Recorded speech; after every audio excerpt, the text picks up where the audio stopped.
Hey GC kids, welcome to our Bible lesson for today. Today's Bible lesson is about Ruth and Boaz. It's a wonderful story about redemption, and I'm excited for you to hear it.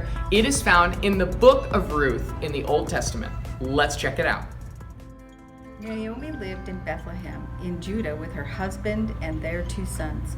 At that time, the people of Israel were ruled by judges like Gideon, Samson, and Deborah. There was a famine in the land, so it was difficult to find enough food to survive. Naomi and her husband decided to go to Moab. While they were in Moab, Naomi's husband died. Naomi's sons married women from Moab, Orpah and Ruth.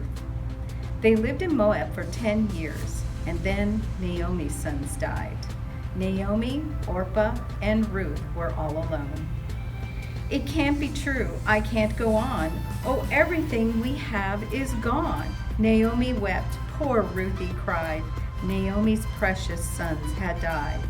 And oh, one precious, priceless son, Naomi's son, that very one, was Ruthie's husband, her one and only true love. Once the famine was over, Naomi decided to go home. The women were very sad to leave each other. Orpah returned home, but Ruth clinged to Naomi. Wherever you go, I will go. Wherever you live, I will live. Your people will be my people, and your God will be my God, said Ruth. So Naomi and Ruth returned to Bethlehem together. Oh, what a thing for Ruth to say. What a kind thing to make your day. They hugged and kissed, then packed up tight and left for Bethlehem that night. Well, things look bad the way things can, but listen now, God had a plan. Ruth said, "Oh, Naomi, please don't cry. Oh, please don't cry. I'll tell you why. I'll find a farm. I'll be real nice. I'll ask them once, or maybe twice, to take our jugs and jars and sacks and fill them full of treats and snacks." Naomi gave Ruth permission to go into the fields and gather the fallen grain. So off she went. Ruth did her thing. She did it never even noticing that someone had been focusing his big eyes on her and everything.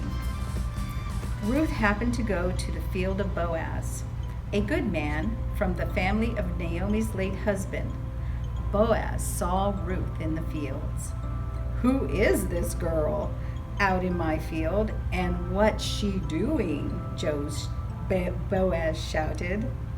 "Look at that hair, look at those eyes. Excuse me just 1 minute, guys, while I go and socialize."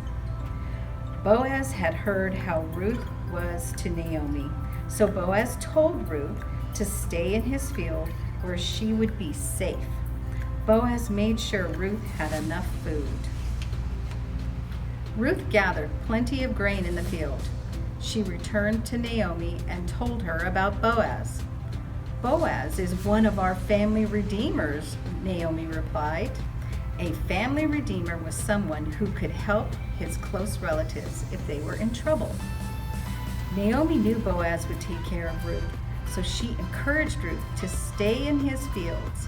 Naomi wanted to make sure Ruth had a husband to care for her, so she gave Ruth very special instructions. "I'm telling you, tonight's the night," Naomi grinned, "and if I am right, there's only one thing left to do, is to get that man to say I do." They fluffed, they puffed, they crimped, they curled, they powdered, sweet perfume, and pearled. They thanked the Lord, they sang his praises, they marveled at his wondrous ways. And off Ruth went.